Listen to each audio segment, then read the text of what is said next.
have 4 very different companies on stage today.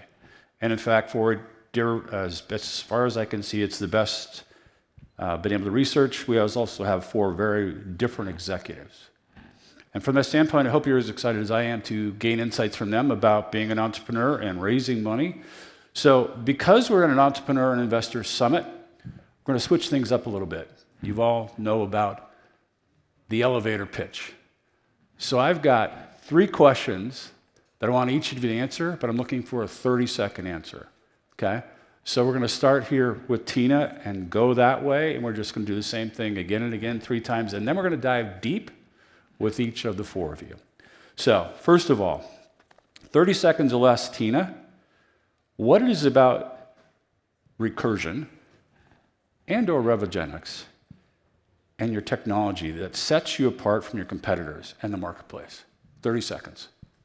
This is a lot first thing in the morning, but yeah. So recursion, we're using the revolution of artificial intelligence and automation and many other very cutting edge technologies to completely reimagine how drug discovery is done, and building a global company that is capable of doing that. And at Revogenics, trying to solve the very, very difficult problem of antibiotic resistance, which most players have pulled out of the space due to some of the economic challenges. And so kind of a very different way to innovate both the technology as well as business. That sounds great.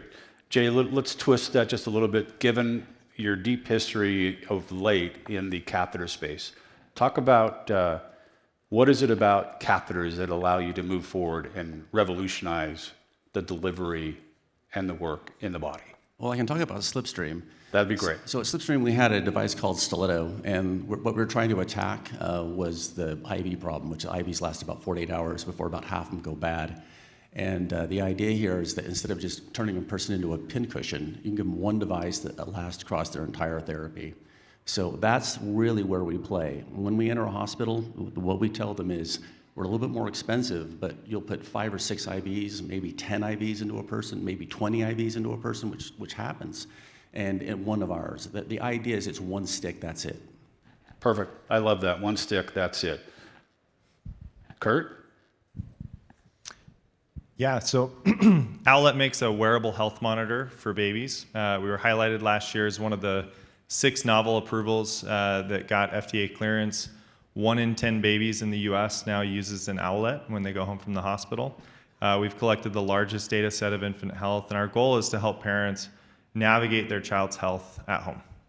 Perfect. And then, please, okay. Nusano. Yeah, Nusano is a physics company, and our technology allows us to manufacture or produce specialty radioisotopes at a scale that's not been seen before. This is enabling an entirely new field in cancer treatments, and even has applications beyond in clean energy and aerospace. Wonderful. Question 2, back to you, Tina. Given your experience in raising monies, private or public, what is one piece of advice that you would give to a life science executive looking to raise money today? Yeah, so money is out there. Money's there. But it's not out there in the same way it was a few years ago. And so I think the advice I would give today is think about the money, but also really think about your strategic investors. I mean, I think the strategic alignment between investors and the company is always important. Never is it more important in a uncertain economic environment, because if you have a misalignment and you don't have the right strategic investors, and people get shaky, which uncertainty makes us all a little shaky, those probably are not going to people that are going to fuel your company. So more than ever, really focus not just on the dollars, but focus on the strategic alignment. We're going to come back to strategic investors. Jay, what advice would you give today? The same advice I took when I originally started the whole thing, which is, like, I never did the Elizabeth Holmes method, which was try to deliver on a promise that just wasn't there, that I hope might be. Instead, what I did is I got busy and made something that I could demonstrate worked. So try to tackle the feasibility problem, and then talk to some physicians, doctors, clinicians, to see whether they had any interest in it whatsoever. Once I had that established, I would then collect the clinician. We would go try to find money. But it was only, I call it putting the horse in front of the cart. There are plenty of folks that make a ton of money going the opposite direction. It's just that I can't sleep if I were to do that. It just wouldn't roll. Perfect. Kurt, how about you? Yeah, prior to going public, we raised about $50 million. I had kind of a unique journey because, I had no track record. I was right out of college, had never raised capital before. One of the things that I found interesting is the first third of the round is almost impossible to raise, especially for some, the first-time entrepreneur. You get almost all no's. And then the second third, majority no's. And then by the last third of the round, people are asking to come into the round. And so I tell entrepreneurs not to give up. You're going to hear a lot of no's. Investors have to give you a reason why they're not going to invest. It doesn't mean there's something wrong with your business. It means it might not be a good fit for them. And so just persistence and being willing to take a lot of no's. I love that. Thank you. And then Kevin. Yeah, I would, well, first of all, great advice already. I would add to that investors already know that tech and life science is inherently risky. So what you have to do is show them what is unique about your offering, about your technology, about your platform that differentiates you from the others, because they're hearing a lot of pitches all the time. How do you stand out above the crowd? And then follow up, based upon what you just said, how important would each of you feel IP is from a protection standpoint? And we're going to make this one simple. Scale of 1 to 10. 1 is low, 10 is high. How important is IP? Give me a number. 8. 10. 1. 7. Okay, that's really interesting. You're going to have to talk to these people to find out why they said 10 or 1 or in between. Perfect. And then question 3, last in this part of the money round, if you will. If you had the ability to go back in time and give yourself advice about raising money, what advice would you give yourself? Tina? Just for clarity, our CEO tended to raise a lot more money while I was running the company. So Fair enough. no, but I think the advice I would give myself about raising money is resilience, honestly, right? I think, 100 no's before you get one maybe, and not letting that impact the internal confidence, right? I think founders, CEOs, executives, we need to believe more deeply than anybody about what we're building and why we're building it. And so I would say just be resilient, regardless of what the external I signal. love that. Be resilient. Jay? Yeah, I had a little bit different circumstance. I had great financial partners from the get-go. Mainly, I think, as we retired a lot of that risk with product that seemed to work early on. So I don't know if I have a lot of advice to give. I would say this, though.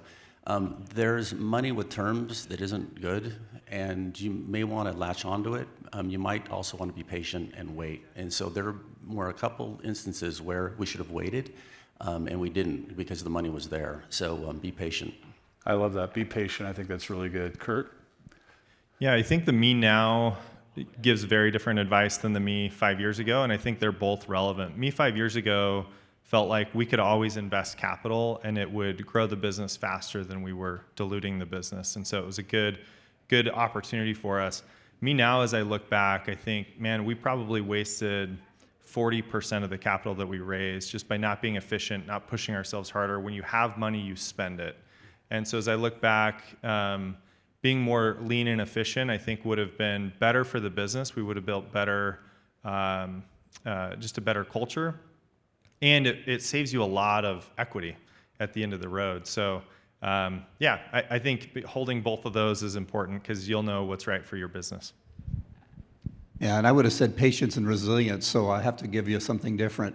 The other piece of advice I would add is keep working on your technology, keep working on your platform. It's very easy to get distracted, and fundraising is the only thing, and it's important that you don't let the real important work slide. Okay, I love that. Okay, so now, deeper dive. Tina, we're going to start with you. While you were the president of Recursion, the company raised nearly $1.1 billion in venture capital and in the private markets, and that's not counting strategic money. We're going to come back to that. So 121 in a Series C round, that was in July, not too long after you joined the company. $239 million in a D round of funding 14 months later, led by Bayer, that also became a strategic partner of the company. $501 million to be exact, in the IPO. It all matters. Every million matters, exactly. So 501 million, the IPO in April of 21, just 7 minutes later, 7 months later. And then you had a secondary in June 24. So what are a few takeaways that you can share with us about that whole process of raising money during a 6.5-year window, 700 million in public and 360 plus million in VC dollars? And then I have a follow-on question. Yeah, so many, many lessons, and one is though that every one of our rounds that was led, and A, B, C, D, public, really fantastic investors. Right. The A and B were led by VC tech investors out of the Bay Area that were technology investors that were really curious about technology's ability to impact drug development and life sciences in the way that it has transportation and many other industries. And so they got curious early on. When we got to that C round and started, bigger dollars coming in, had a fantastic Bailey Gifford, it's a Brian Wealth Fund of Scotland, very long-term thinking investor that was really aligned with Recursion's belief in building something very big and very revolutionary. And then, as you mentioned, the Series D investor buyer was both an investor but also a strategic partner, and we continue to partner with them and build drugs with them. And so all of that, by the time we went into the public markets, we already had a very good cap table, if you will, or folks that were really aligned with our beliefs. And even if you look at some of our public company documents, we were unapologetic and very clear in our S1. If this is not the kind of company you want to invest in, please don't invest in us. Right, exactly. Right, and so I think that is a lot of capital to raise. I guess the other lesson there is these are expensive companies to build. The average drug takes 15 years to get to market, and on average about $2-3 billion to bring one product to market in our industry. And so while $1 billion is clearly a lot of capital, this is actually the kind of capital you need to bring to truly build a sustainable company in this industry. Right. And so just being prepared for that. Well, and because Recursion is not a one drug candidate pony, you're literally casting a very wide net,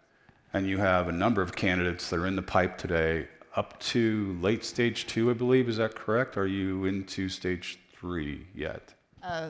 Primarily early stage, but we are getting towards that pivotal stage. Yeah, Sometimes the stage names are a little confusing in the areas we're in. No, it's fine. In the work that I did longer ago than I want to admit with Natural Product Sciences, later NPS Pharmaceuticals, I remember when we announced the fact that they had brought on a strategic investor, and it was Kirin, the parent company of Kirin Brewing Company. And for those of you who don't remember or don't know of NPS Pharmaceuticals, their idea was to find compounds within the venoms of spiders and snakes and the like as potential drug leads. And Kirin said, there's a massive audience of those who suffer with hyperparathyroidism in Japan, and they dropped $50 million just for the rights to Japan if the drug went out. So we didn't talk about strategics, and you mentioned that earlier. Talk about strategic partners, and the one that really sticks in my mind is the $50 million that came from NVIDIA, right? So, and how critical NVIDIA and building supercomputers, one of the biggest, in fact, in the entire pharma space. Talk about strategics from a Recursion standpoint. Yeah, I mean, NVIDIA is a great example, and the probably a very interesting example right now for those of you who haven't following video, obviously one of the most valuable companies in the world. And strategic not only because they allowed us to get access to our supercomputers at a time when it was very hard to get those supercomputers. Right. We build foundation models with them, so I think they've been a great actual strategic partner. But from an investing perspective, there are people out there and funds out there that literally just see what NVIDIA does and just invest in those companies, right? Because it is such a valuable company. And so Jensen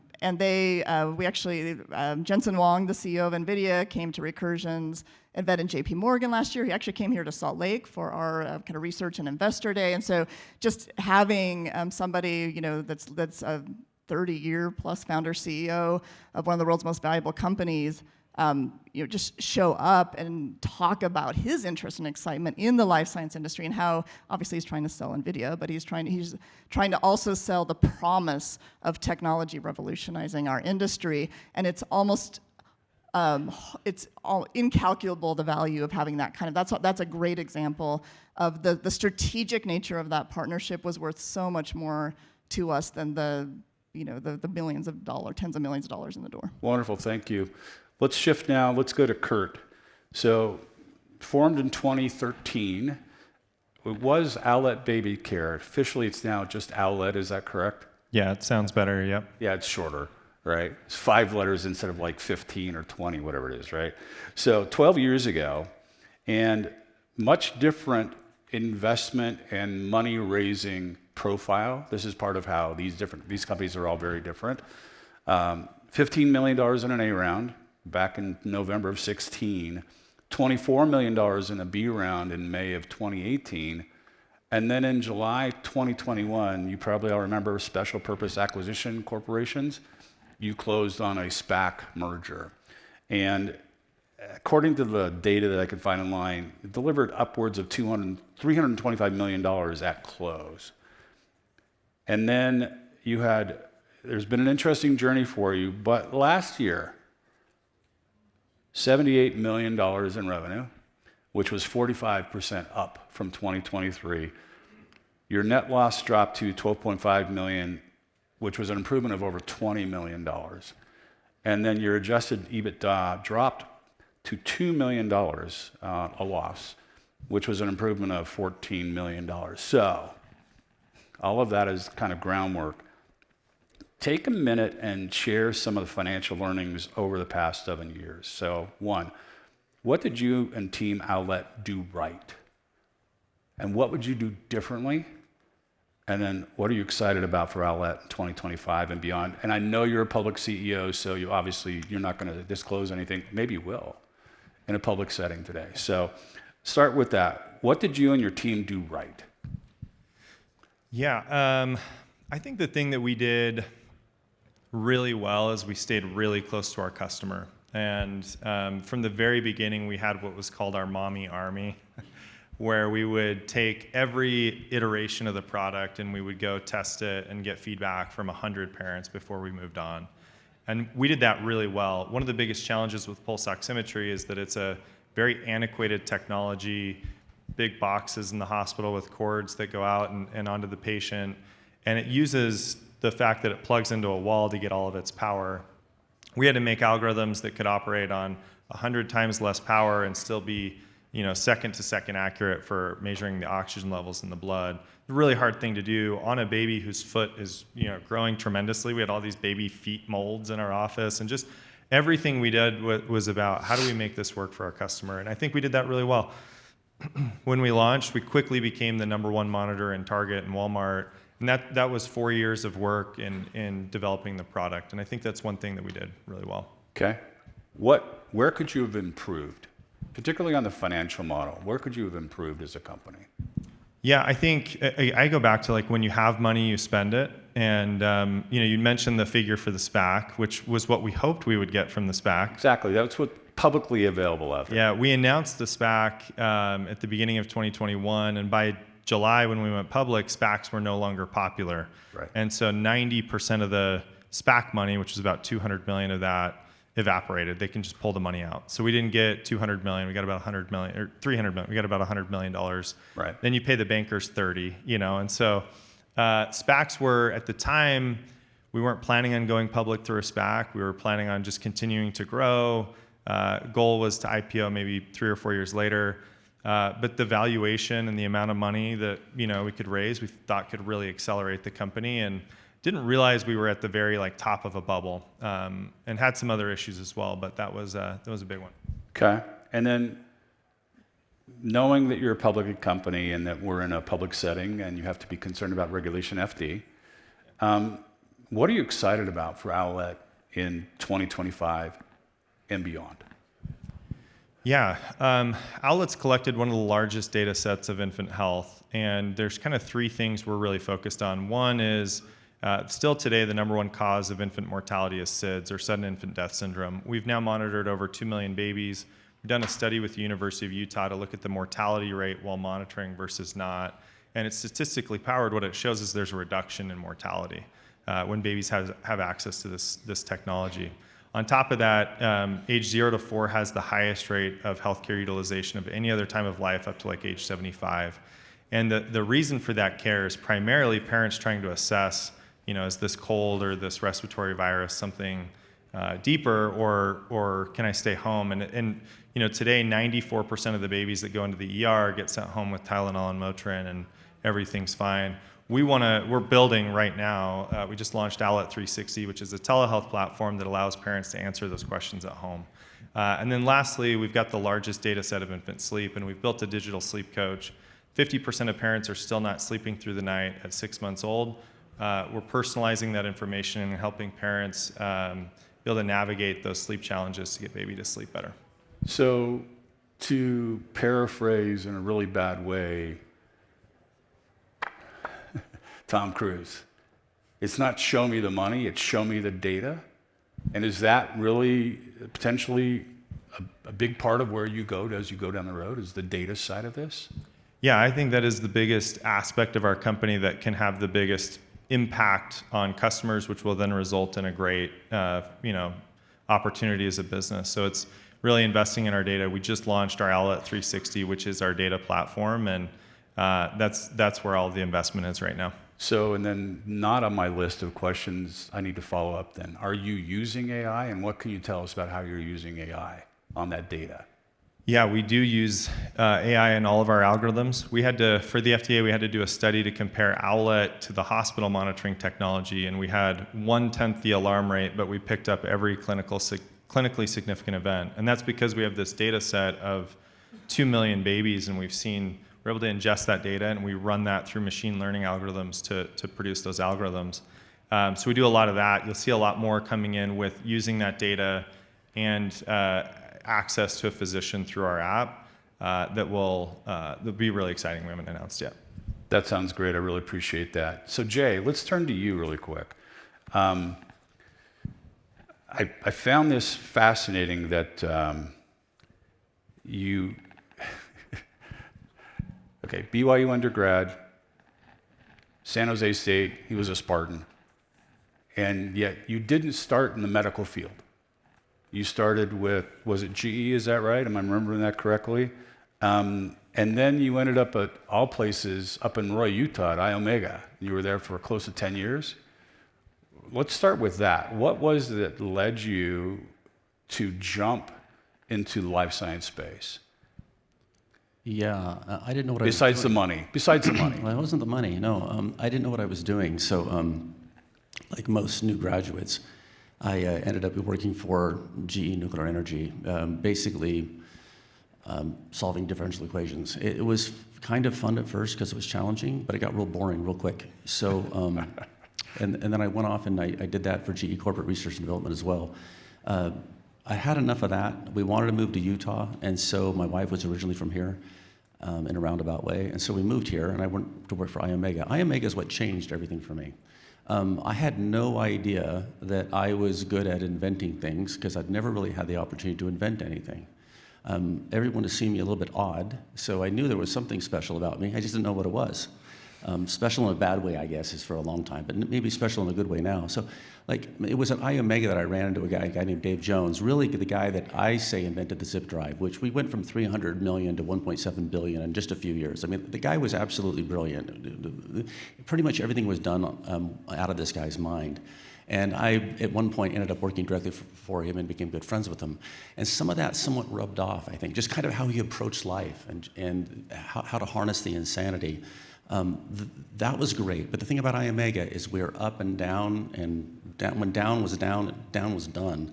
And so I thought, well, look, instead of just making consumer electronics, which, they go in the trash can and a new one comes, and they go in the trash can and a new one comes, let me do something that actually matters. So that's the reason why I went off into healthcare. Okay. I ended up just getting tired of the corporate gig. I never loved it. I really don't like rules. I detest bureaucracy. And so I was forced out of it by myself. I finally just extracted myself in 2015 from the corporate environment and said, I don't care what happens. I can't live inside the bureaucracy anymore. And that's what led me to do all the Right, because from Iomega it was GE Healthcare, and Yeah, then so I did- BD, and then Bard, and then Talon. And Talon was your gig, is that Yeah, right? Talon was my gig, yeah. So talk about Talon and how you ended up from spinning discs, saving data, Yeah. to catheters. Yeah, well, the catheter thing I was introduced when I worked at Becton Dickinson. So, Okay. yep. And then I was also got really deep into it when I worked at Bard. And when I went off and did Talon, it had nothing to do with catheters whatsoever because it couldn't, right? I had a non-compete agreement, so I couldn't do it. I knew I couldn't do anything in catheters. So I was consulting for a company on a pericardial access device for electrophysiologists, and I saw the device that was developed. It was by a couple guys out in, and I never like anything I see, by the way, even stuff I make. I just, everything to me, it could be better. And so I said, look, this is fine, but I told the investors not to invest in it, and that I didn't think it would go anywhere. We talked to some clinicians, and that was the feedback from the clinicians. Anyway, and I was going for a run just before Thanksgiving, and I came back and I thought of an idea and went to a local slaughterhouse, got some parts, some hearts from various animals, made the device. Like I said before, I make everything before I raise money. Tried it. 4 or 5 of the things didn't work, and then after a bit of effort, I got something that worked actually really, really well, much better than the thing that I was looking at before. And with that, I reapproached them and said, hey, look, I think I've come up with something. Would you want to go down this road, but with me? They said yes, and that's Talon. So Talon ended up being 2 products, and then Piper Access ended up becoming a whole bunch of products, one of which we sold back in 2019. And that so Piper Access basically exists as a royalty receiver at this point, and then Slipstream, which was a product that came out of Piper Access, so that we could commercialize it, and then move it, and then we merged with another company. So like it's a big mess. It's a big, massive mess, but and somewhat chaotic. But yeah, that's kind of how there was no plan for anything. It was just highly motivated to avoid, as all organisms do, to avoid pain. And pain for me is bureaucracy. So working inside a big company, not for you, the entrepreneurial drive, the pull. So that being the case, then how does that then jive with raising money, whether it's venture, whether it's strategics, whatever it might be? What is your experience there? I got lucky because I kind of got this group that I worked with on Talon. That was like a built-in investment group. So I really didn't have to raise a lot of money, other than say, hey, look, I've got this thing, you want to see whether it works or not, and here I've got this physician that really says they really like it, or clinicians. So that's kind of how I raised money, was basically saying, I'd build it first. I mean, I don't do complicated things. Like everyone on this stage does very complicated things. I don't do complicated things, and which allows me to make stuff in my garage. So pretty much everything that I raised money on came out of my garage. Yeah. Cool. We'll have to go. Well, I'll have to go see your garage. You sounds can't cool. do it. It's literally that simple. I'd make simple stuff. Anyone can do anything. Anyone could do what I do. But like recursion, that's complicated stuff. Everything these guys are doing here on the stage, other than me, is complicated stuff. You can't go off and do these very complicated things with buying stuff from Amazon, which is what I did, and going off and getting pieces parts from a local slaughterhouse. So I'm in kind of a unique situation in that everything I did is super simple. And the reason being is I don't understand complicated things. I have to do simple things. Yeah. Gotcha. Yeah. All right. So, Kevin, what's interesting is I looked at New Sono.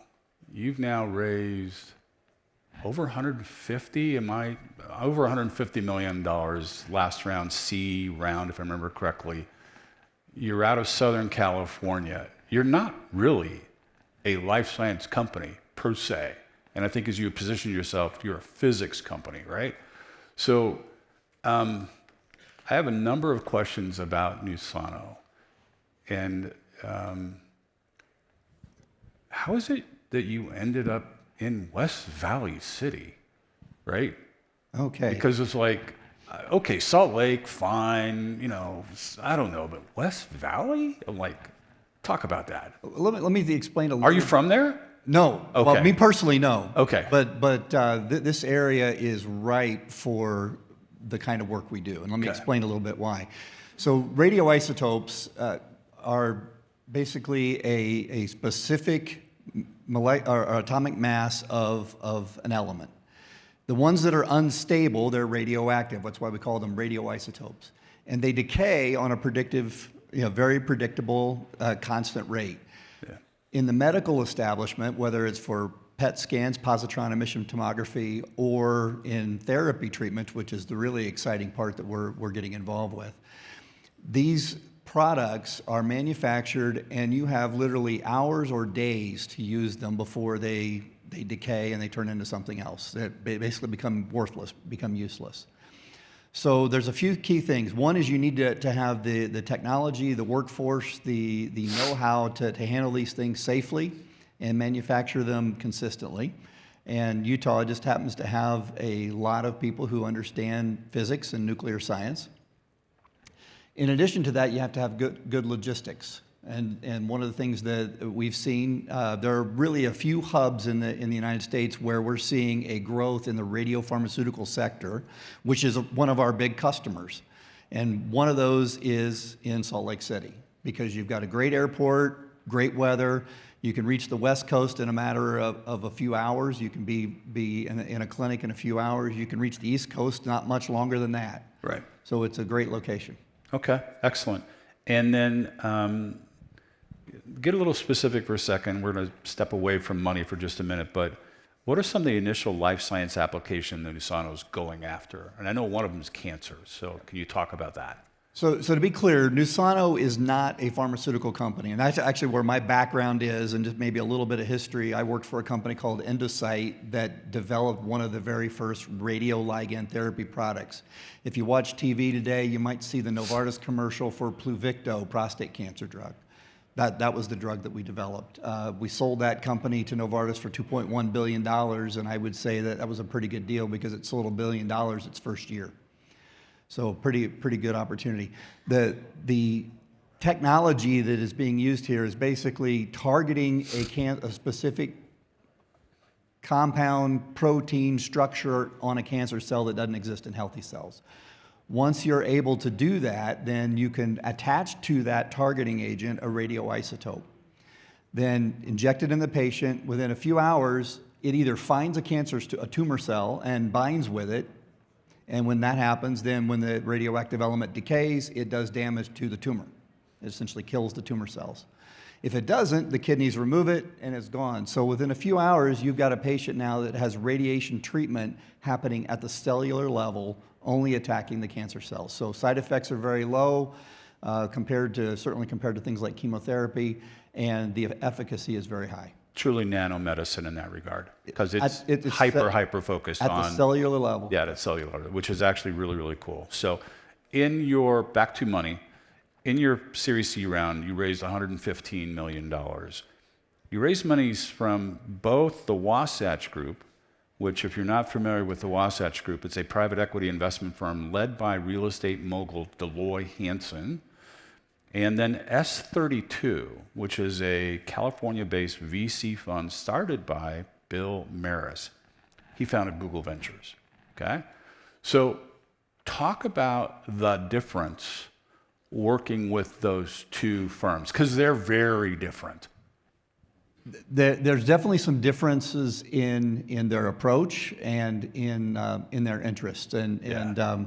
Boy, you're asking me to tread on some very careful ground here. I understand, So let me generalize it even more.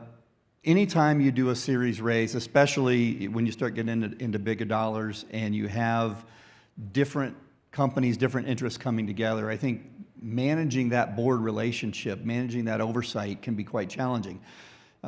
You may have one investor that's very interested in how quickly can I get my investment back. Another investor is, no, I'm looking for the long term and I wanted to grow it as much as possible. So I think managing that, and that really puts a lot of pressure on the C-suite and on the chairman to make sure that those relationships are managed very well.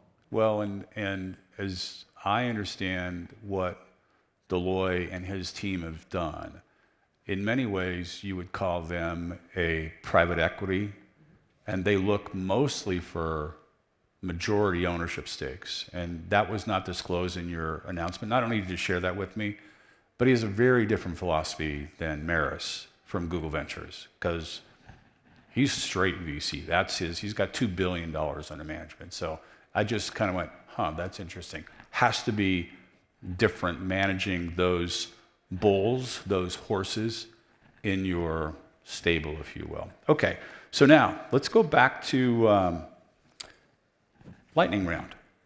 And we've got time for maybe one or two of them, all right? Tina, I know you're excited. We're going to do this in reverse, though, this time. So let me get to the right page here. So 7 of 8, okay. Kevin, let's start with you. What scares you most about today's investing/fundraising environment, especially in the life science arena?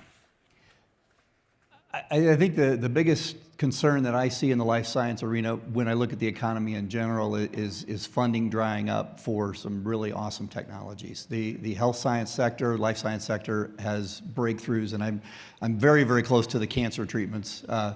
We're in a time where, I don't want to say the word cure, but we're in the time where cancer is going to become a non-life-threatening disease in most cases, and we need to make sure that funding continues. I love that. Kurt, same question. Yeah, I think we went from kind of 2021 was growth at all costs to now investors want to see really rigorous business models that can be profitable. And I think it's a show me, don't tell me kind of market right now, at least what we're experiencing in kind of small cap public company.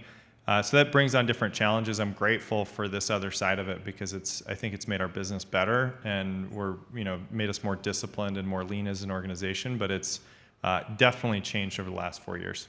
Excellent. Jay? Yeah, I don't see any problems with getting funding. Okay. And the reason being is that it's just like I'm not selling a promise so much as I am selling something that I can just demonstrate works. So the feasibility, desirability, viability, Venn diagram. That's how I've always operated. So I don't know if it changes for me. I think Elizabeth Holmes would have had a much harder time gaining money in today's environment, though. I hope so. If Well, that's what you're she's in trying- prison, so I hope so. Yeah, if that's what but if that's what you're trying to do, if your thing is you're selling a hope, I think it's more difficult. But if you have your ducks in a row, I don't know. Something real. I think it's pretty solid right now. I think Okay. go get money, yeah. Tina, you agree? Yeah, I mean, I do agree. I like 2 Elizabeth Holmes references in one panel. That's great. I do worry that we're not putting enough funding in higher risk R&D, right? Our industry you have to be willing to take risks. Right. It is complex, and I think when we get into, I've been in this industry for almost 30 years, so I've seen many of these cycles. I lived in the Bay Area during the dot-com crash, and I was working at Genentech when Google was founded. I tell the young people at work, right? And so I've seen many of these cycles, and I think what sometimes can happen in these down cycles is that the money gets put towards what seem like the surer bets. Like you already have phase 2, phase 3 results in a Wegovy competitor, something that seems very sure. And we just need to make sure in these funding environments that we're doing a really good job of good innovation, smart innovation, ideas that might be risky, but the reward is absolutely worth it, and that we're asking really good scientific questions. I worry that those kind of companies get maybe less attention than they should in these down cycles. Understand, I appreciate that. So, we're out of time. The 4 of you have been amazing. Thank you very much. Do want to say thank you to JP Morgan for sponsoring this particular CEO panel, but to Tina, Jay, Kevin, and to Kurt, thank you very much. Please join with me in a round of applause for our panelists today. Thank you.